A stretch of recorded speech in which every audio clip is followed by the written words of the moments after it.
Recently had a couple of questions regarding our fodder trees, which I thought I would address in this video.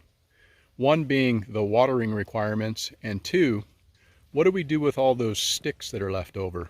These sticks do not go to waste, and there are two primary things that I use them for here on the property. These canes come off of these trees behind me, and these are hybrid poplar trees that are probably about 20 plus years in age, and I harvest off them every year, and about every other day I feed them to my sheep. Let me show you how incredibly prolific these are and how I like to harvest them so that I can get multiple cuttings throughout the season. I like to leave at least a foot, if not more, coming off of the main stump, and what that will do is that will promote all of this new growth. This was harvested about 3 weeks ago, and you can see all of this light colored foliage will continue to grow up throughout the summer. I like to selectively do it so I can continue to have privacy screen as well as a wind screen and allow this to grow up while that's being taken out. All of these trees are on a drip system, and I like to, at bare minimum, keep all new starts on drip for at least the first 3 years. One thing that's important to acknowledge is that most trees are going to do well with supplementary watering throughout their entire lifetime. It's going to help to reduce the stress that's going to happen at different times throughout the season, particularly during the hot, dry months of the year.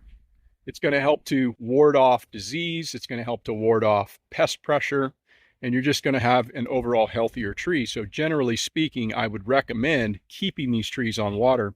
However, I will show you some trees that were planted when we first moved in that are doing incredibly well. The trees along this driveway haven't had water for probably at least a dozen years. It's a mixture of eucalyptus and hybrid poplar, and they're plenty well established where they're able to access the water that they need on a yearly basis, even throughout the hot parts of the year. 150 feet behind me is the water source that I located and got developed about going on 2 years now, and it flows gravity into this 3,000 gallon tank, which in turn feeds these trees along this line, and it's all going out just gravity fed.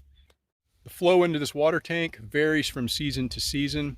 It's never been less than 77 gallons a day, and at the height during the winter, it flows in about 900 gallons a day. If you haven't seen how that water system was developed, I will put a link toward the end of this video.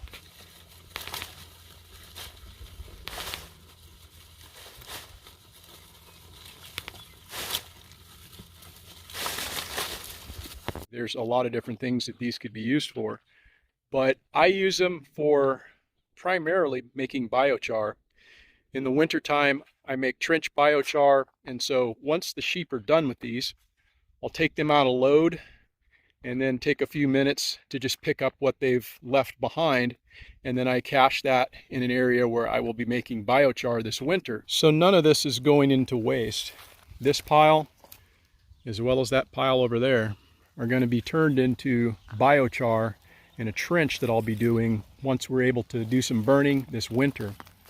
Another really great use for these, which can save you a bit of money, is in the use of staking small plants and trees. If you have a number of trees to do or a number of plants, this can really start to add up and save you a bit of money. Pricing something out at a nursery or like a place like Home Depot in their garden center, you're going to spend at least $2 a piece for something like this. Got several trees along this line that all have at some point probably been staked.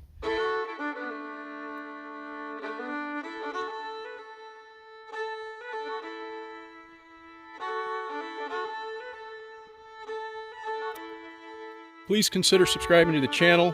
Thanks for the questions, and we'll see you in the next video.